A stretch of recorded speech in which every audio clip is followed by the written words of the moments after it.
Voilà, en tout cas, je vais saluer tout le monde. Je n'ai pas eu le temps de dire bonjour et il faut que je bouge, comme je disais hier, sur mon téléphone pour voir les gens. Salutations du sud-ouest. Je vois que vous avez aussi le soleil, même si c'est un soleil froid. Mais en tout cas, on sent que le printemps est en train d'arriver quand même et qu'il va faire bon encore cet été, je pense. Et voilà. Écoutez, ceux qui n'étaient pas là hier, je me présente juste. Donc, je m'appelle Hervé Guillois, j'habite maintenant plus à Carcassonne, mais j'habite près de Toulouse, à Saint-Sulpice-sur-Lèze, et puis en direction maintenant de l'océan. Voilà, je change d'endroit. Et puis aussi, juste pour vous dire que je suis marié, j'ai 4 enfants, et ma femme s'appelle Chantal, et j'ai 4 enfants, 2 filles, 2 garçons, et 6 petits-enfants. Voilà, je suis un homme comblé avec tout ça. C'est super d'être papy, et c'est le plus beau rôle qui existe, je crois, et j'en profite bien. Voilà. Aujourd'hui, j'aimerais vous parler. Hier, on a parlé de gérer la prophétie. Aujourd'hui, j'aimerais vous parler dans Romains 12.2 du renouvellement de l'intelligence. Et c'est important aussi, Romains 12.2. Il est dit, ne vous conformez pas au siècle présent, mais soyez transformés par le renouvellement de l'intelligence afin que vous discerniez quelle est la volonté de Dieu, ce qui est bon, agréable et parfait. Le renouvellement, la volonté de Dieu, de toutes les façons que vous le retournez, elle est bonne, agréable et parfaite. Quoi qu'il se passe, quoi que je pense, sa volonté est toujours bonne, agréable et parfaite. Et Dieu veut que notre esprit soit renouvelé. Je pense qu'un esprit qui s'appuie sur la chair est mort et en plus en guerre avec Dieu. C'est un esprit qui n'est pas renouvelé. Un esprit renouvelé, c'est un petit peu par nature l'esprit de Christ. Il est capable de démontrer la volonté de Dieu comme c'est écrit dans la prière. Je pense que cette prière, tout le monde la connaît. Quand Jésus, il a dit, si vous ne savez pas quoi prier, et il nous a parlé dans Matthieu 6.10 du Notre Père. Et dans le Notre Père, il est dit, il y a un verset qui est parlé, que ta volonté soit faite sur la terre comme au ciel. Dieu veut que ce qui est là-haut dans le ciel soit maintenant sur la terre. Et notre Père connaît toutes choses, mais son plan depuis le début, c'est que nous vivions le ciel sur la terre. Ça peut sembler tellement bizarre.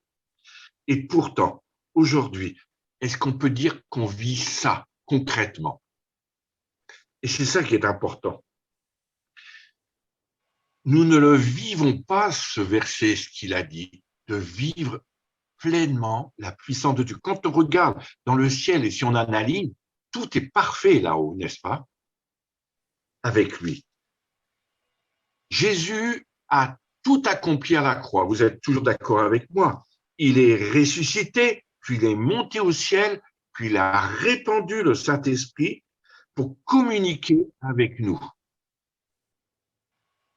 Pourquoi nous ne le vivons pas alors si l'Esprit de Dieu habite en moi? Pourquoi je ne vis pas ces choses? Quand vous lisez aussi dans les textes au niveau de Philippiens chapitre 2, verset 5, Philippiens 2, 5, il dit « Ayez en vous la pensée qui était en Christ Jésus ». Ça veut dire que dans notre pensée, si elle est renouvelée, nous avons la pensée de Christ. Donc, on connaît automatiquement la volonté de Dieu, qui est bonne, agréable et parfaite. En tout cas, dans ce qui est écrit, de ce que la parole nous dit, dans ce que nous devrions vivre. Et je pense qu'un esprit renouvelé, c'est un petit peu le reflet d'un autre monde. Comme Jésus à la transfiguration en Matthieu 17. Vous savez que le mot transfiguré, quand vous lisez Luc 9, 29, ça veut dire changer. Là, c'est bien écrit, changer. Il a été changé. Je crois que Dieu, en renouvelant notre intelligence et notre esprit, il veut qu'on soit changé. Ça ne signifie pas que seules nos pensées sont changées, sont transformées, mais cela signifie que notre façon de penser est elle-même transformée. Vous comprenez ce que je veux dire? Ça ne signifie pas, je redis, que seules nos pensées sont transformées, mais ça signifie que notre façon de penser est elle-même transformée. Ça, c'est le renouvellement de l'intelligence. Donc, on se place un petit peu dans une autre réalité, un petit peu la terre vue du ciel. Wow, ça, c'est un terme qu'on a déjà entendu, n'est-ce pas? La terre vue du ciel. Et pourtant, c'est tellement la vérité. Je ne sais pas si vous avez pris l'avion comme moi ou pris l'hélicoptère, en tout cas, ou monté en altitude, mais quand vous êtes en haut, vous avez une perspective de la Terre qui est complètement différente. Quand vous êtes dans votre ville ou dans votre village, vous sortez de chez vous, vous avez une perspective très courte avec vos yeux. Mais dès que vous montez en altitude, vous voyez des choses que vous n'auriez pas vues autrement. Et c'est un petit peu ça, la terre vue du ciel. Ça veut dire qu'on commence à voir comme Christ voit, puisque nous avons son esprit, n'est-ce pas? C'est incroyable. Une fois, juste une petite histoire, j'étais à Édimbourg et en Écosse, et puis voilà, je faisais un séminaire, et puis il y a eu un petit moment où on pouvait se détendre. Alors le pasteur me dit, écoute, je vais te faire voir quelque chose que tu ne connais pas. Mais je dis, oui, si c'est ici, je ne connais pas grand-chose. Et puis on est monté dans une tour qui montait en colimaçon comme cela, et ça allait très haut. Moi, je dis, j'arriverai jamais. Au bout de 10 ou 15 marches, je soufflais. Je dis, j'arriverai jamais à aller jusqu'en haut. Et c'était très étroit, juste pour l'histoire. Et puis, il me dit, faudrait surtout pas qu'il y ait quelqu'un qui descende pendant qu'on monte, parce que sinon, on est obligé de redescendre pour laisser passer la personne. C'est l'esprit anglophone, hein, c'est ça. Je dis, oh Seigneur, pourvu qu'il y ait personne. Moi, j'ai pas envie de recommencer toutes les escaliers. Et puis, on monte.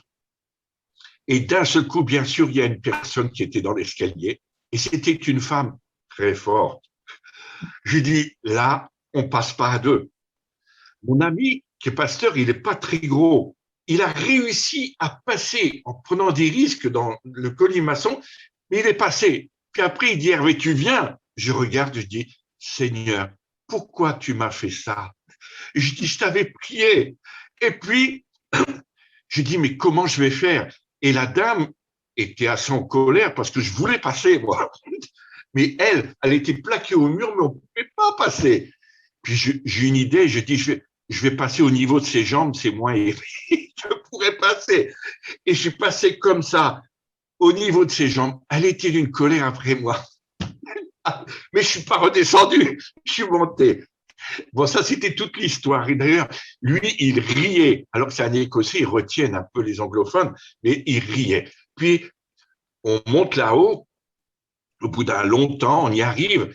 Et c'est là l'histoire. C'est que la perspective, il m'a dit, regarde, ce qu'il y avait en haut était complètement différente que ce qui était en bas.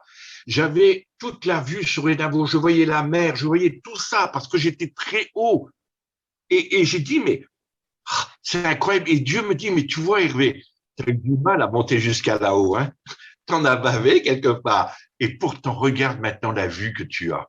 Et je pense que des fois, on a tous arrivé à renoncer à tellement de choses pour arriver là où Dieu veut, pour qu'on voit comme il voit, quoi, en fait. Et je voyais les gens en bas.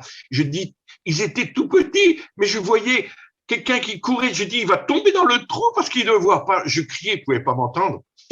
Mais d'en haut comme ça. Mais je me suis rendu compte comme la perspective d'en haut n'est pas la même que quand on est sur la terre. Et c'est tellement important. Avant d'être ce que je suis aujourd'hui, en tout cas pour servir Dieu, j'étais régisseur d'un conservatoire de musique à Amiens. Et lorsqu'on avait des concerts, on avait tous les instruments qui se mettaient au même la, vous savez, à la même note. Et c'est le piano qui donnait cette note. et tout le monde s'y mettait pour… Alors, ça fait un peu comme une cacophonie, mais en fait, c'est tellement important parce que s'il y a une fausse note, ça fout tout en l'air, le concert. Mais imaginez le piano. On ne l'accorde pas sur la scène parce qu'il faut un facteur de piano qui puisse mettre les choses et régler. Il passe son temps avant le concert. Et si, admettons, il a oublié d'accorder une seule note, vous savez que le pianiste, eh bien, il va éviter cette note-là pour ne pas fausser tout le concert. Lui, il a la chance d'avoir beaucoup de notes, n'est-ce pas? Beaucoup de touches qui donnent des notes différentes. Alors, il évite. Mais vous savez pourquoi je vous dis ça? Il en est de même avec Christ. Christ utilise rarement les personnes dont l'esprit n'est pas synchronisé avec lui. Il faut s'accorder avec lui. S'accorder, ça veut dire être au même là, être à la même note. Et lorsqu'on est en accord avec lui, nos esprits deviennent des outils puissants. Et tout ce que vous ferez en communion avec Dieu va vous réussir. Vous comprenez? C'est pour ça qu'on a besoin d'être renouvelé dans notre intelligence. Combien, je pourrais en raconter des témoignages, combien Dieu m'a utilisé, pas parce que je suis meilleur, comprenez, il y a quelque chose que j'ai compris pour être en intimité avec lui. C'est pas un critère de perfection, hein, ce que je dis. On a encore, et j'ai encore des choses à apprendre, mais j'ai eu une fois à voir c'était du côté de Grasse. Je ne sais pas si vous connaissez Grasse, c'est là où ils font les parfums, dans le sud-est de la France. En fait, c'était à Valbonne, j'étais dans une église. Et puis, voilà que je donne des paroles, et puis il y a une femme qui était là, qui venait pour la première fois, et je lui dis, mais madame, vous êtes chimiste. Déjà, quand j'ai dit ça, elle me dit, mais comment il sait ça, quoi? Je la connaissais pas. Puis je lui dis, voilà, vous avez créé un parfum et c'est Dieu qui vous a inspiré de ce parfum, qui vous a donné exactement toutes les choses et les doses qu'il fallait employer. Vous cherchez un endroit pour pouvoir le mettre en place. Eh bien, le laboratoire là-bas, à Grasse, va s'ouvrir pour vous. La patronne sera favorable quand vous allez y aller et vous allez pouvoir commencer votre parfum. Cette femme était folle. Elle dit, mais c'est pas possible. Mais comment ça se fait? Qui pouvait savoir, à part Dieu, cela?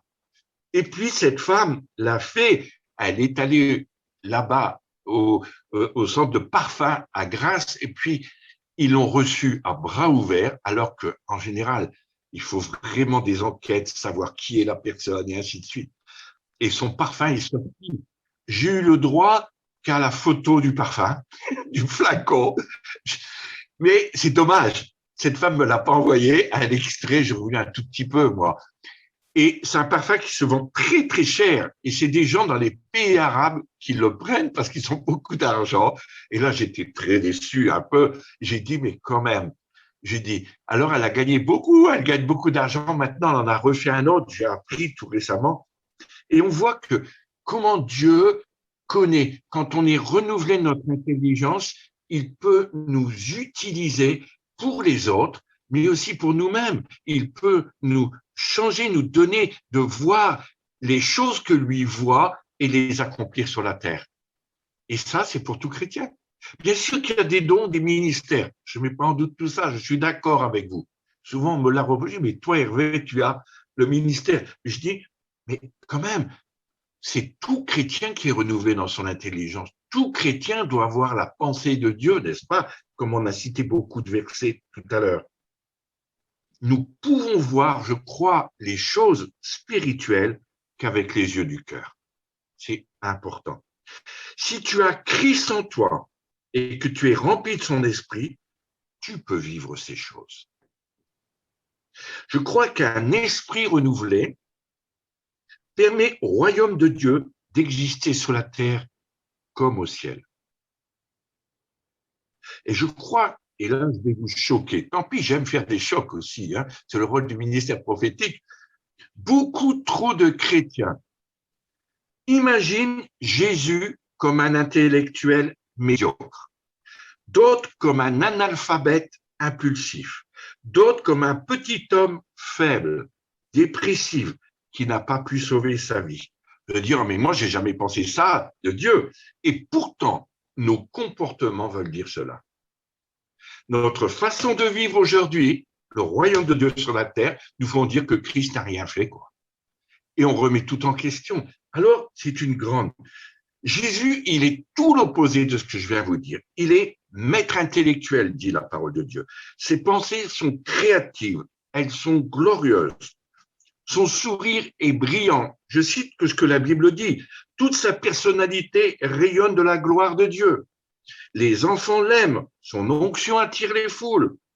Jésus est ainsi. Il vit en vous. Vrai ou faux? Il vit en moi. Il a dit, ce n'est plus moi qui vis, c'est Christ qui vit en moi. N'est-ce pas ça qui a été dit?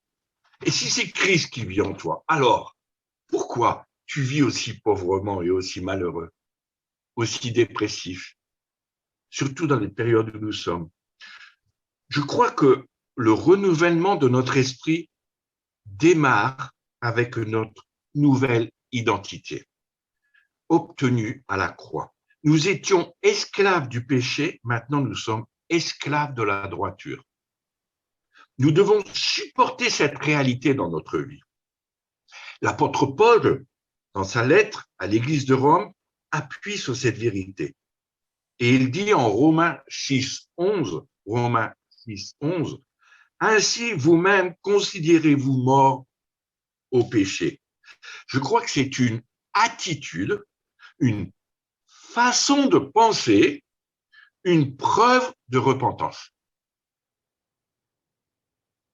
Vous savez, je vais aller un peu plus loin encore. Notre esprit humain, l'esprit de l'homme, a la possibilité d'affecter sa conduite, de la rendre positive ou négative. Tout le monde peut faire ça. L'esprit de l'homme, il est très puissant, n'est-ce pas? Si vraiment on utilisait tout ce qu'on a en nous, je crois qu'on ferait des choses incroyables. Mais il n'a pas le pouvoir de changer notre nature.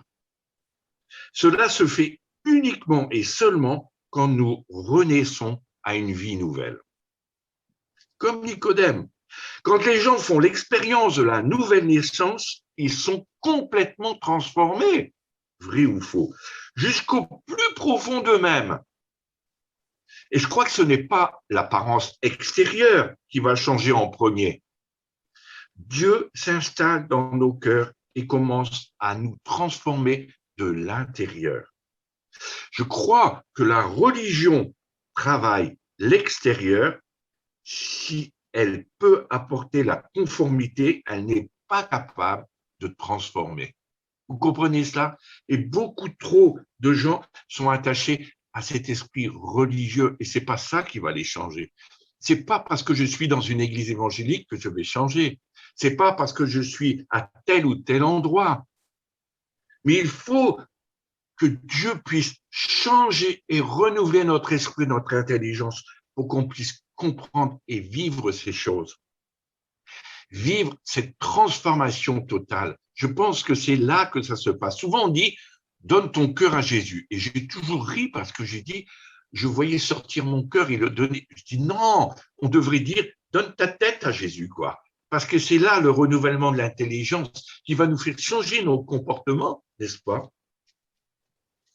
Il est dit dans le Proverbe 23, verset 7, car il est tel que nos arrière-pensées, telles que sont les arrière-pensées de son âme.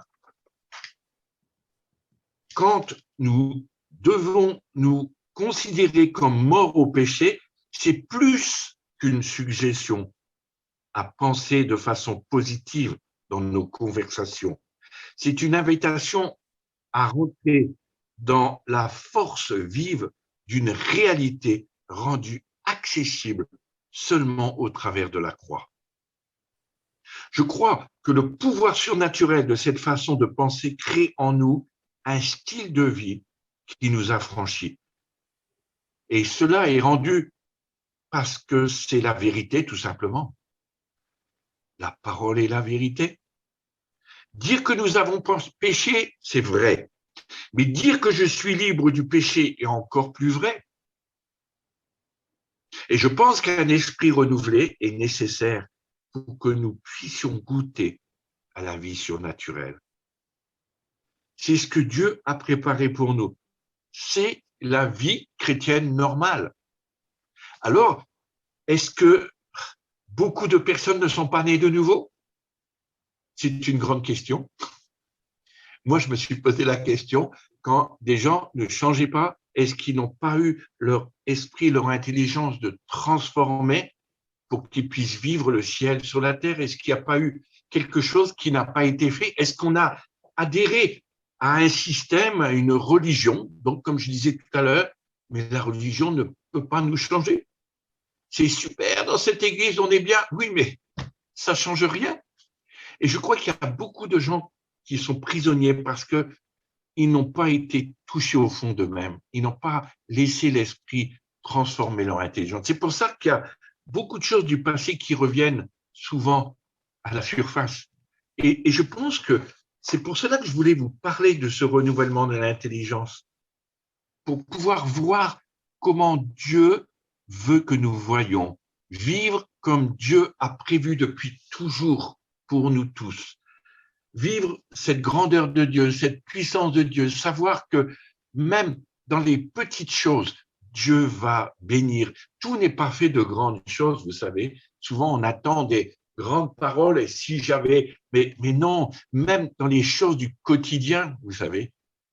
Moi, je me rappelle, quand j'étais au conservatoire, voilà, je voulais, quand les élèves faisaient la classe d'orchestre, et enregistrer ce qu'ils faisaient, ce qu'ils jouaient, pour pouvoir après leur faire écouter et peut-être travailler les choses qui ont besoin d'être travaillées.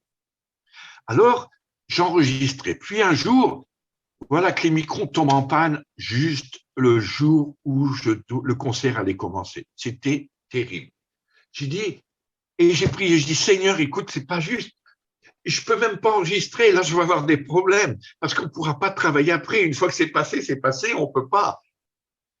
Et j'ai prié. Je dis, Seigneur, donne-moi une solution. Moi, je connais rien à la technique et j'ai pas le temps d'aller acheter un autre micro. C'est pas possible. Et Dieu m'a dit, ouvre le micro. Alors, j'ai ouvert le micro. J'ai dit, me voilà bien avec ce micro comme ça. Et Dieu m'a dirigé pour réparer. J'aurais jamais pu trouver de moi-même parce que j'y connais rien. Et j'ai fait des soudures que je n'aurais jamais pensé faire. Incroyable, le fer à souder et tout. Et Dieu me dit, ça y est, il marche. Je dis, bah, on n'a même pas encore essayé. J'avais comme une intimité avec Dieu. Je referme. Confiance, cette fois que Dieu donne d'un enfant. Je ferme et je le laissais. Il n'a jamais été aussi bien, ce micro. Écoutez, ce jour-là, j'ai fait un enregistrement comme jamais il a été, quoi. En fait, je crois que Dieu a pu prendre le relais, quoi. Et j'ai pu lui faire confiance. Et je crois que bien souvent, on essaie de faire avec nos propres forces. Voilà, nos pensées humaines. Mais ça ne change rien. Je crois qu'on a besoin d'avoir la pensée de Dieu, même pour les choses très pratiques, très matérielles. Vous avez jamais fait la cuisine avec le Seigneur? J'ai entendu tout à l'heure, il y en a qui faisaient un bon plat, là, tout à l'heure. Mais, vous savez, ça m'est déjà arrivé, mais je dis, Seigneur, qu'est-ce que je vais mettre dedans, quoi? Je voudrais que ça ait un goût bien, j'aime faire la cuisine aussi, bien spécial. Et Dieu m'a donné les ingrédients, mais incroyables. Ils m'ont dit, comment t'as fait? Je dis, écoute, je me rappelle même pas. Je n'avais pas de souvenir, j'avais rien écrit, quoi. Et je crois que même, alors vous allez dire, tu réduis l'esprit à ça, mais l'esprit, c'est pour nous tous les jours de notre vie. C'est pas juste le dimanche au culte, quoi, pour qu'on m'entende dire une parole. Mais non, c'est bien plus que ça. C'est dans ma vie quotidienne, c'est dans mon quotidien de tous les jours, c'est dans ce que je vais faire, dans ce que Dieu va se servir de moi. Je me rappelle une fois, juste pour vous donner une image aussi, il y a un bon moment de ça, on devait aller acheter une machine à laver avec ma femme, et puis à cette époque-là, vous savez, il fallait voir la personne, Et puis, quand on a décidé, il fallait écrire les choses, faire l'assurance. Voilà, vous allez dans un petit bureau. Ça va tellement plus vite maintenant, l'électronique. Mais bref, à cette époque-là, il fallait écrire. Que je me trouve devant cette femme avec ma femme et puis je la regarde. Et voilà que Dieu me parle sur sa vie, quoi. Je dis, mais Seigneur, pourquoi tu me fais ça là? C'est pas le moment. Et il n'y a pas de moment, il faut être prêt. Tout l'esprit, il est toujours là, continuellement en nous, comme j'ai dit tout à l'heure. Et je commence à lui donner une parole sur sa vie personnelle. Elle se met à pleurer. Tout le document du bon de garantie était noyé de larmes. Tout était foutu, quoi, pour la garantie. Je dis, nous voilà bien maintenant. Mais Dieu voulait sauver cette femme.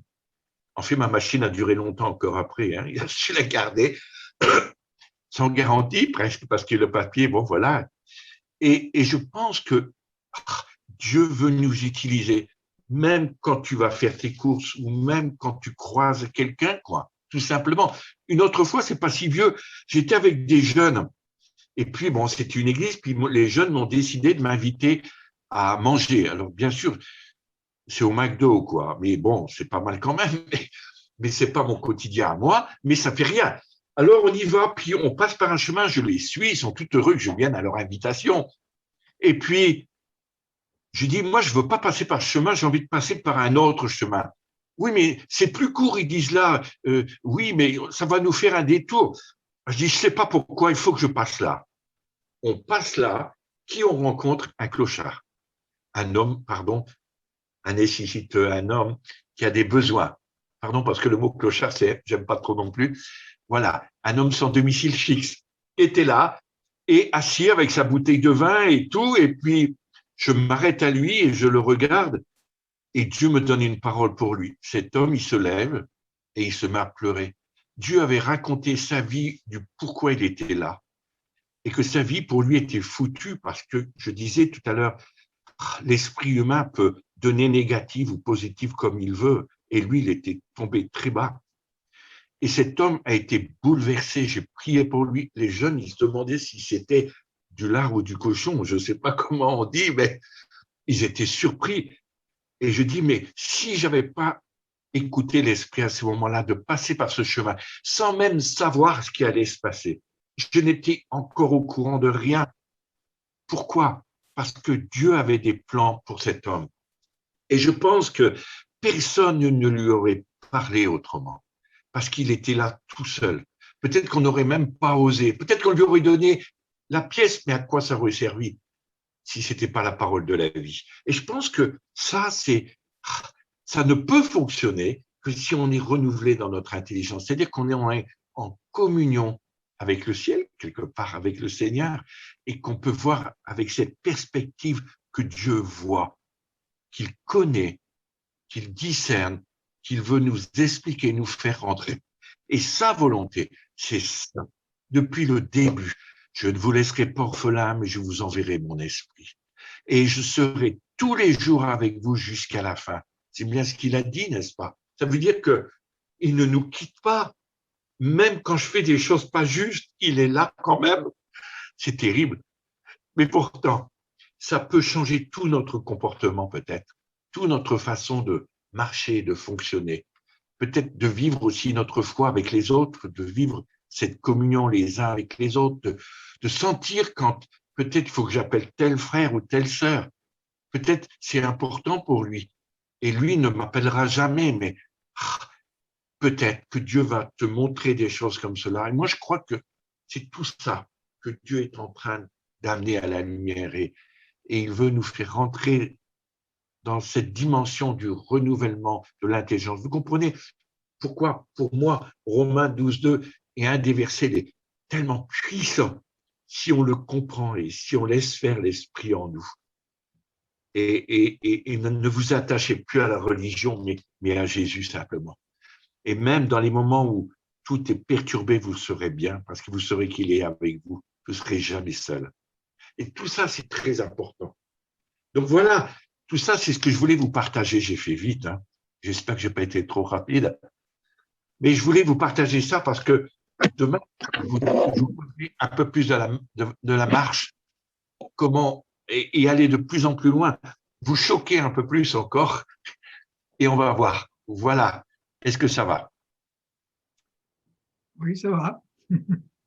C'était, voilà, je pense que ça peut changer beaucoup de choses dans beaucoup de personnes et dans beaucoup de chrétiens, dans notre façon d'être, et que c'est pas des paroles toutes faites qui peut changer, mais c'est quelque chose qui est vécu en nous. Et on n'a même pas besoin de le dire, ça se vit, quoi. Et c'est ça qui est important. Voilà. Amen. Comme il a dit tout à l'heure, c'est plus moi qui vis, c'est Christ qui vit en moi. Waouh, c'est une grande parole. Mhm. Merci Est-ce beaucoup, que mon frère. ça va? Oui, C'était oui. enregistré, ouais, ça va. Mhm.